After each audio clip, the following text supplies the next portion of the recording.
નમસ્કાર મિત્રો, આજના આ વર્ચ્યુઅલ ક્લાસરૂમ ટ્રેનિંગ સેશનમાં આપ સૌનું હાર્દિક સ્વાગત છે. આઈટીઆઈમાં ચાલતા એમ્પ્લોયબિલિટી સ્કિલ સબ્જેક્ટમાં આવતા માય સોસાયટી સબ્જેક્ટ વિશે હું તમને આજે થોડું માર્ગદર્શન પૂરું પાડીશ. હવે પછી આપણે સ્લાઇડ પીપીટી પ્રમાણે આગળ વધીશું. માય સોસાયટી, મારી સોસાયટી. તમારી આસપાસ આપણે જ્યાં રહીએ છીએ તેની આસપાસના સ્થળોને પાડોશી કહેવામાં આવે છે. ટેકરી, નદી, તળાવ જેવી કુદરતી સુવિધા, શાળા, બેંક, હોસ્પિટલ જેવા માનવસર્જિત સેવાઓ. જ્યારે આપણે આસપાસની સમગ્ર ભૌગોલિક પરિસ્થિતિઓને ધ્યાનમાં લઈએ છીએ જેમાં વ્યક્તિ રહે છે ત્યારે તેને પર્યાવરણ કહેવામાં આવે છે. પર્યાવરણ, એન્વાયરમેન્ટ. પર્યાવરણ એટલે માનવ જીવનને પ્રભાવિત કરતા તમામ જીવંત અને નિર્જીવ તત્વો. જીવંત તત્વોમાં પ્રાણીઓ, છોડ વગેરે, જંગલો, પક્ષીઓ વગેરેનો સમાવેશ થાય છે. નિર્જીવ તત્વોમાં પાણી, જમીન, સૂર્યપ્રકાશ, ખડકો અને હવાનો સમાવેશ થાય છે. Damage in environment. પર્યાવરણમાં થતું નુકસાન. પર્યાવરણીય નુકસાન અથવા અધોગતિ એ હવા, પાણી અને જમીન જેવા સંસાધનોના ઘટાડા દ્વારા થતો પર્યાવરણનો બગાડ દર્શાવે છે. ઇકોસિસ્ટમનો વિનાશ અને પર્યાવરણીય નુકસાન એ પર્યાવરણમાં થતા કોઈપણ પરિવર્તન અથવા ખલેલ તરીકે વ્યાખ્યાયિત કરેલો છે. એન્વાયરમેન્ટને જે નુકસાન થાય છે તે આપણે હવાને જે નુકસાન થાય છે, પાણીમાં જે નુકસાન થાય છે, જમીનમાં જે નુકસાન થાય છે તે આપણે તેમાં ગણી શકીએ. તે રીતે પર્યાવરણીય નુકસાનને આપણે નીચે પ્રમાણે વર્ગીકૃત કરવામાં આવે છે. જલ પ્રદૂષણ, જમીન પ્રદૂષણ, જૈવ વિવિધતા નુકસાન.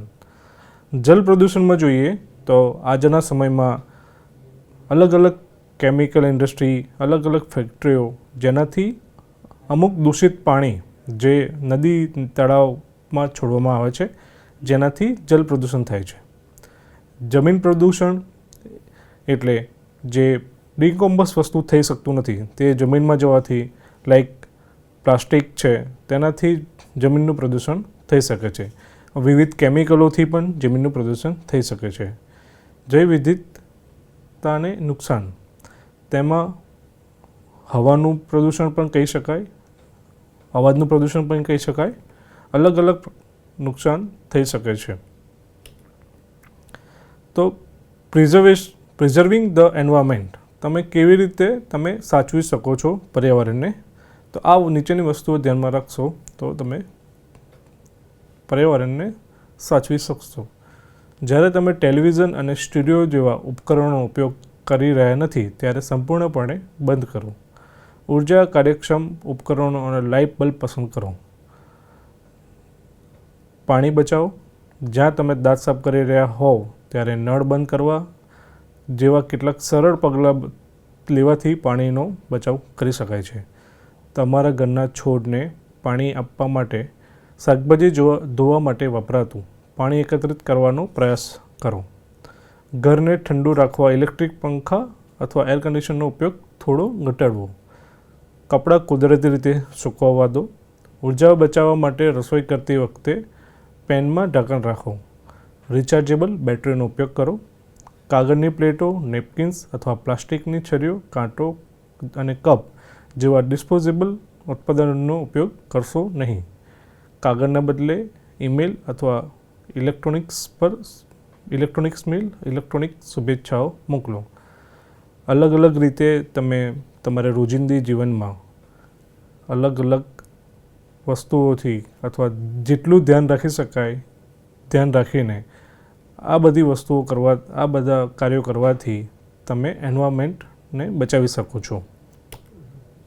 ઉર્જા સંરક્ષણ માટે 3R રિડ્યુસ, રિયુઝ, રિસાયકલ. 3Rની પહેલનો ઉદ્દેશ વૈશ્વિક સ્તરે 3Rને પ્રોત્સાહન આપવાનો છે જેથી સંસાધનોનો અને સાધન સામગ્રી અસરકારક પર્યાવરણને થતું નુકસાન ઘટાડી શકાય. જૂન 2004માં G8 CILN મિટિંગમાં નવી G8 પહેલ તરીકે તેના પર સંમત થઈ.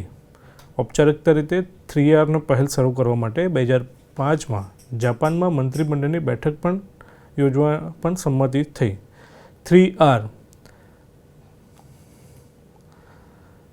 આપણે સમજી શકીએ કે કેવી રીતે ઉપયોગ કરી શકાય. Reduce, make less water in first place.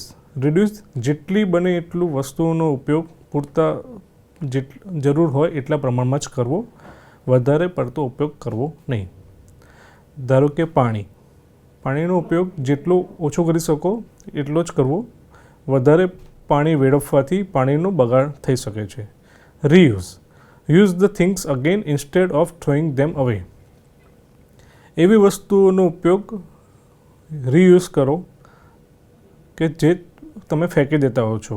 Like પ્લાસ્ટિકના ડબ્બા, જે તમે બીજી કોઈ રીતે તમે એનો ઉપયોગ કરી શકો છો, કુંડા બનાવે તરીકે ઉપયોગ કરી શકો છો, જે તમે રીયુઝ કરી શકો. Recycle the correct the things as much as possible so date they can be made in to new things. ઘણા આજકાલ પેપર આવે છે જે રિસાયકલ થઈ શકે તેવા હોય છે, જેનાથી એ પેપરને રિસાયકલ કરવાથી બીજી વાર પણ સેમ પેપર બનાવી શકાય છે.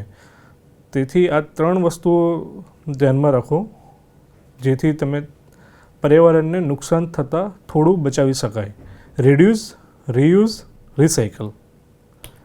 આ કેટલીક અલગ અલગ વસ્તુઓ છે કે કાર્યો છે કે જે તમે કરી શકાય પર્યાવરણને બચાવવા માટે. બાઇકની જગ્યાએ સાયકલનો ઉપયોગ કરી શકો. જે એજ્યુકેશનમાં તમે એક બુક્સનો ઉપયોગ બીજા તમારા કોઈને આપી શકો કે જેથી એ પણ ઉપયોગ કરી શકે, જેથી વધારે પડતા પેજ અથવા પાનાઓનો ઉપયોગથી બચી શકાય.